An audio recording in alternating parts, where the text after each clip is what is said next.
Good morning, YouTube students. I'm not expecting any students this morning. I'm just going to train by myself, but I wanted to tell you how much it's meant to me personally to have a YouTube channel, which I started at the beginning of the pandemic. Obviously, teaching has been my life work, and I felt that I could reach out to a larger community without being in physical proximity.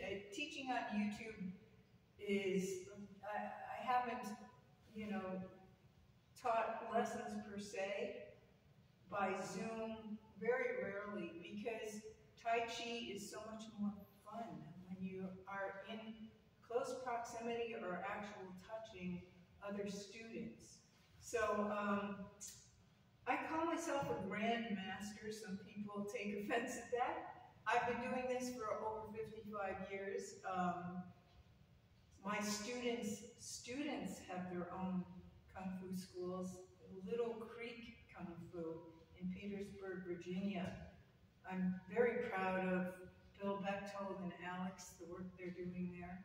And I wanted to vouch for all of the Peace Games ambassadors or peace practitioners on our website. They've all been personally vetted by me. They're all hecho de mano, first-hand connection to ascertain their frame and their spirit so they're competent to teach the Peace Games. So if you find someone in your region that's on that Peace Games ambassadors list, on the Pushing for Peace website, the See More one, the larger website, not the smaller one. We have two websites now. You can feel confident that they're highly competent to teach the Peace Games. Another brilliant teacher I can't recommend highly enough is Bob, who has a huge group in Kathmandu, Nepal, and his own nonprofit called Spring Heart. So there are hundreds of, a lot of orphans and low-income youth that learn the Peace Games there. And because that region, although predominantly Hindu, has a strong Buddhist influence, the people there in general are very much more attuned to the spirit of the Peace Games. I just recently taught a 79-year-old student, Sangeeta, that was visiting her grandson here. And she, despite being 79, although she's been doing yoga for 10 or 20 years, immediately, picked up on the ethos of Tai Chi and the Peace Games. So there is a difference if you are raised in that culture for having an affinity and a cognition and understanding of where the Peace Games are coming from, and how to assimilate them, assimilating certainly the ideals. So this is sort of a pitch. We are putting the Peace Games manual on Kindle. You can support our work all over the world by giving the gift of peace, sounds corny, to teachers, students, children, by, I think it's $10 or, by purchasing the digital copy of the Peace Games. And you can, I think you'll have a print on demand option as well on Kindle. But you can see it on our Pushing for Peace website. You can buy the digital version directly from there, or go to Kindle.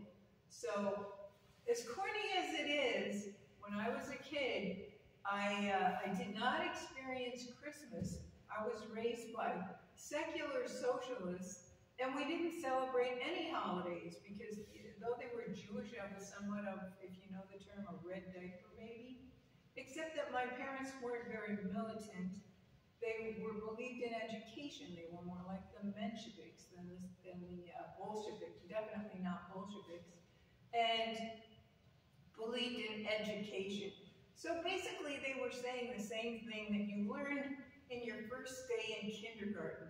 Share, share, don't fight, use your words. So, you know, they were on the FBI list because they were suspected, what was it? It wasn't called terrorists in those days. Radicals, yeah, revolutionaries. And they still, you know, that list still exists. Anyway, just trying to fill you in on the background and, you know, some of what formed me and my ideals. So we are celebrating tomorrow. The original Chinese New Year's was on the solstice because it is the longest night, the shortest day. So the closest I can come to recognizing and celebrating holidays is the Taoist ones, because they are tied in with nature, very ancient. I mean, the way we come into contact with these things are on placemats in Chinese restaurants where you see the 12 animal signs of the zodiac, or opening a fortune cookie, pretty silly stuff. And, you know, with the ancient origins from which these things are derived are very interesting, very fascinating. That's where I'm coming from with the holiday. So we're soon to be in our longest night, shortest day, the time to turn inward, to be the most warm, to sleep the most. It's time the element is water, the taste is salty, it's time for broths, soups to warm your system. The emotion is fear. The color is dark blue or dark gray and black. So I recognize these things it's sort of instinctually, and we'll send you videos and short clips from our celebration tomorrow night in my building with the local Chinese community. So over and out, and I'll talk to you in what will begin our gradual moving towards spring as the days are going to get by incrementally, slowly, longer and longer. A lot like Tai Chi, just slow change. Okay.